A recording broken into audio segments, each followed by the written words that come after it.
So ayan mga tol, kalikutin ko muna tong isang kong electric stove. Dalawa po ito, yung isa ang model niya parang katulad, ito naman ay parang rice cooker.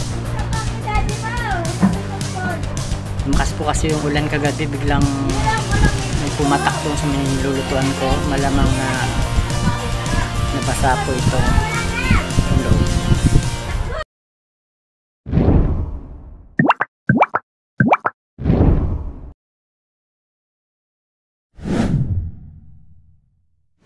Ang lakas po kasi ng ulan kagabi, may pumatak po doon sa galing sa bubong. Alam naman po natin ang kalaban ng kuryente ay tubig. Tingnan po natin kasi hindi na po siya gumana kagabi. Gusto pa natin saksak.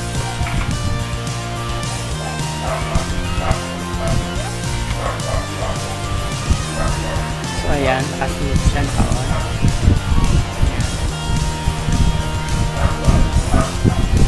Number 5, wala na talaga. Galing mo na saksakan. At buksan natin yung loob kung anong nangyari. So simulan natin, buksan natin.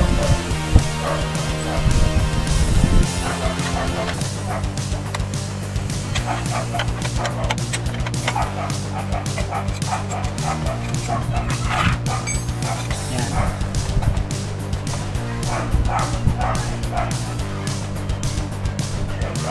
Diyo. Nakita nyo mga tol, putol, sunog ang isa niyang wire.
Balik na natin.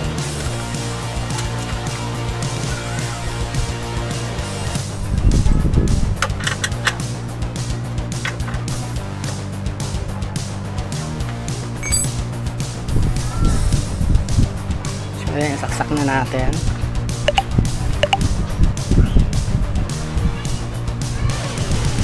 Ayan.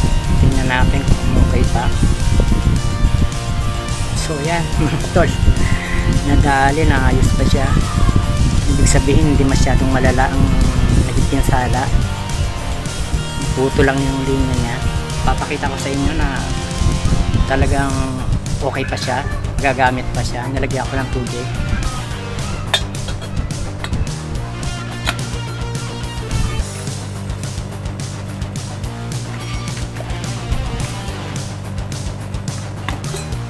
Sana po kung may natutunan kayo ay subscribe po sa maliit kong channel. Ingat po kayo palagi at God bless. Peace out.